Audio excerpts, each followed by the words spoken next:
안녕하세요. 여러분의 한방 합격 도우미 정익종 인사드리면서 자 15번째 강의, 이번 강의에서는 배열 수식에 대한 내용들을 정리해 보도록 하겠습니다. 자, 배열 수식은 15강과 다음 강의에 이루어질 16번째 강의, 두 강의에 걸쳐 배열 수식에 대한 내용들을 정리할 텐데, 배열 수식은 기본적으로 두 문제가 출제가 되고 있습니다. 그래서 배열 수식에 대한 개념들을 잘 정리해 주시길 당부드리면서 이번 시간에도 사자성어를 하나 소개해 드릴까 합니다. 마부작침. 자, 도끼 아시죠? 도끼를 갈아서 바늘을 만든다. 그 두꺼운 도끼를 갈아서 작은 바늘을 만든다. 상상을 해보십시오. 얼마나 많은 노력과 얼마나 많은 시간이 들어갔는지. 자, 그렇다고 우리가 배열수식 공부하는데 이 정도의 노력을 투자하라는 건 아닙니다. 자, 앞서 우리 주마간산 사자성어 공부한 적 있죠?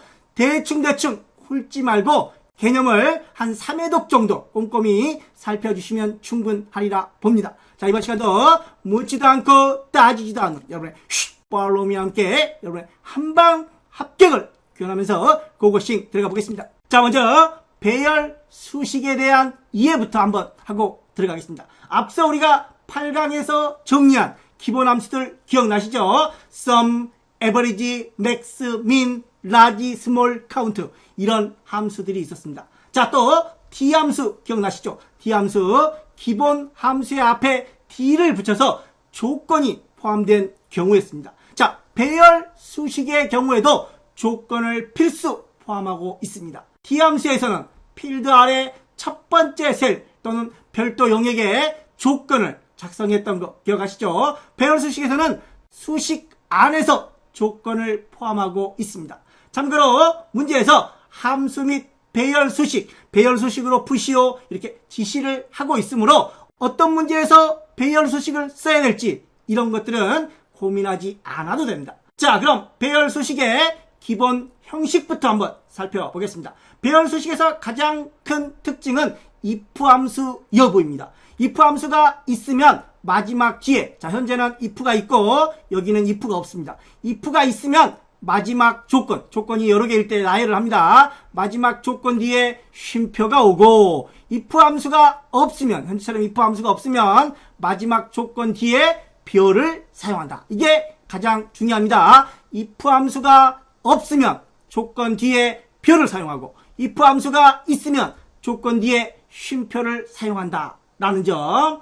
두 번째 특징은 조건을 이처럼 괄호로 묶어 사용합니다. 또 조건과 조건 사이에 별표 보이시죠? 자, 여기 배열 수식에서는 and, or와 함수를 사용할 수가 없습니다.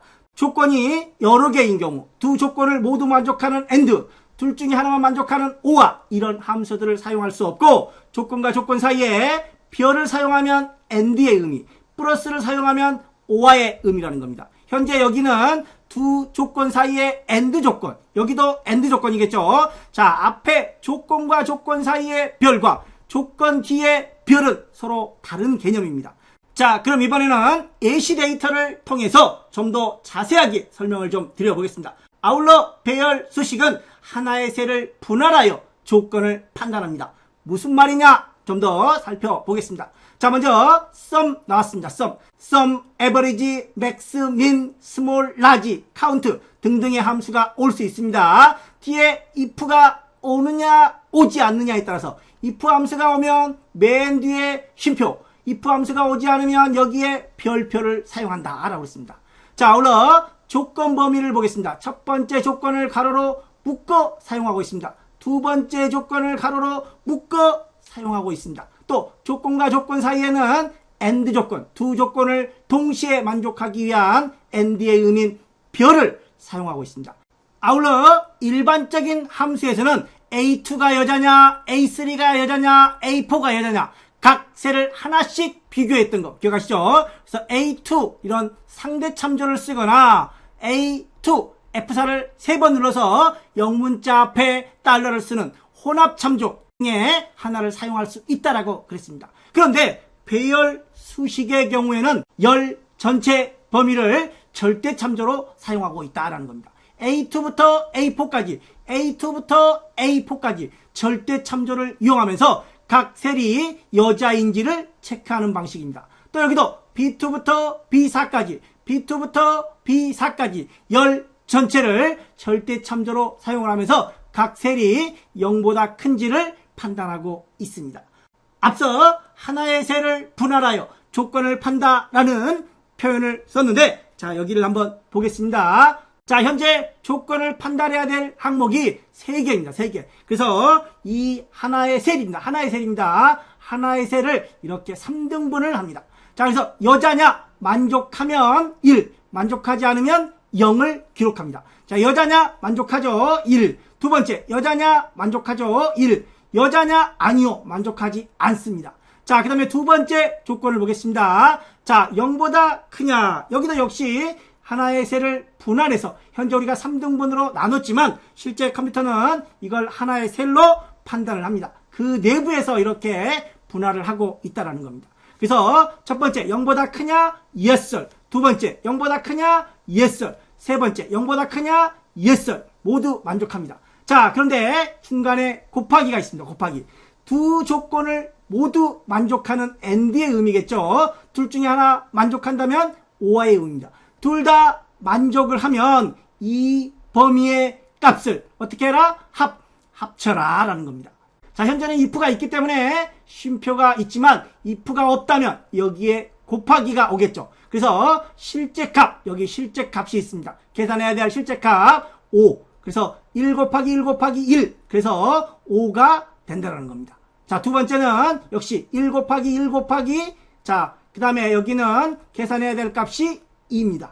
자, 여기 곱하기는 두 조건을 만족하는 AND의 의미고, 여기 앞서 if가 없을 때 곱하기는 이 앞의 내용과 뒤에를 곱해라 라는 의미로 반드시 여기는 곱하기, 더하기가 올 수 없다라는 겁니다. 반드시 곱하기만 온다라는 겁니다. 자, 여기는 0 곱하기 1은 0이 되겠죠. 0 곱하기 1은 0. 그리고 여기다가 3을 곱해도 역시 0이 되는 겁니다. 자, 그래서 현재 여기 하나의 셀에서 각 이런 식으로 분할을 해서 이런 식으로 비교를 한 다음에 그 값 5, 2 최종 더해서 7을 표시한다. 썸이니까 썸이겠지만 에버리지였다면 평균, 최대였다면 맥스, 각각의 함수를 이용해 주시면 될 것 같습니다.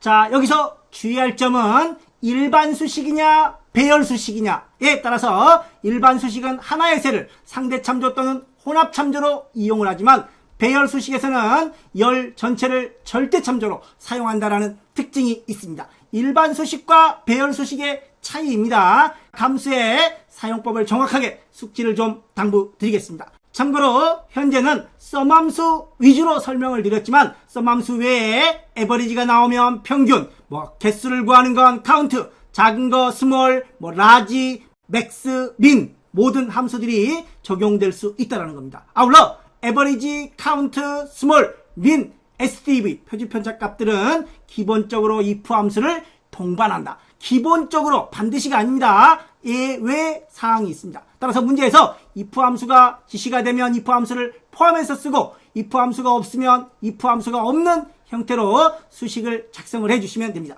문제에서 함수를 지시하기 때문에 지시된 함수만 가지고 문제를 풀어주셔야 되는 거. 지시되지 않는 함수를 사용하면 답이 맞아도 무조건 감점 처리된다는 거 꼭 주의해서 문제를 풀어주시기 바랍니다.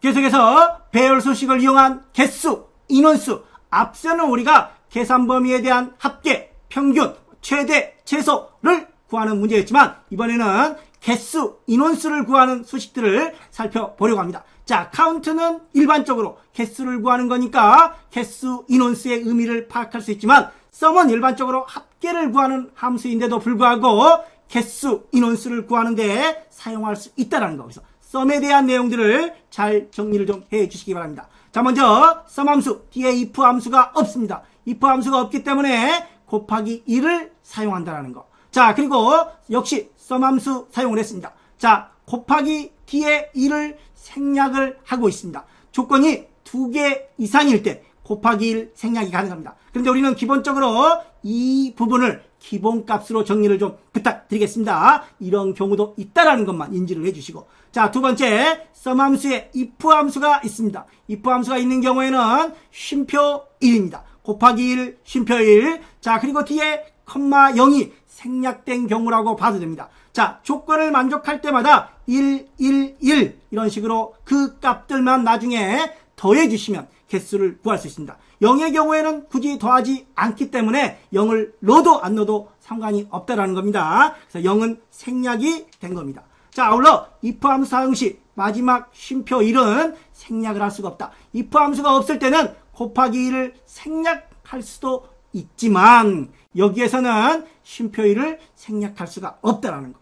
자, 이번에는 조건이 한 개일 때를 살펴보겠습니다. 앞서는 계속 조건이 두 개였습니다. 조건이 두 개일 때는 곱하기 1을 써도 되고 곱하기 1을 생략해도 가능하다라고 했습니다. 그런데 조건이 한 개일 때는 곱하기 1을 생략할 수가 없습니다. if인 경우에도 당연히 쉼표 1을 생략할 수가 없습니다. 그래서 우리는 이 값 곱하기 1이 있는 걸 기본으로 정리를 해달라는 겁니다. 자, 아울러 조건이 한 개일 때 있습니다. 조건이 한 개일 때 if가 없는 경우에는 이 조건에 괄호를 생략할 수가 없지만 if가 있는 경우에는 조건의 가로를 생략할 수 있다라는 거. 자, 이런 부분들도 무시를 하시고 기본적으로 조건에는 가로가 있다라고 정리를 해주시고 뒤에 곱하기 1도 기본적으로 있다라고 정리를 해주시면 좋을 것 같습니다.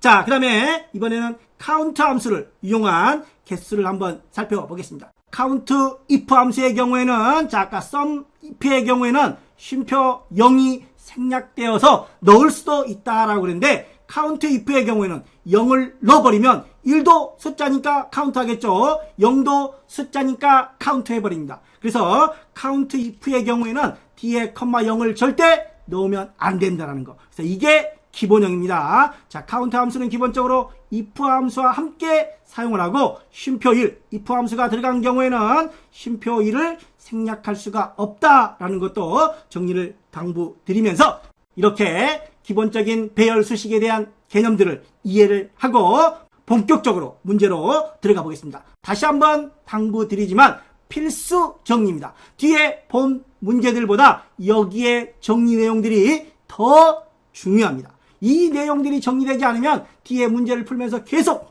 혼란이 가중되기 때문에 여기에 관련 내용들을 반드시 필수 정리를 하시고 본 문제로 들어와 주시기 바랍니다. 자, 그러면 본격적으로 본 문제에 들어가 보겠습니다.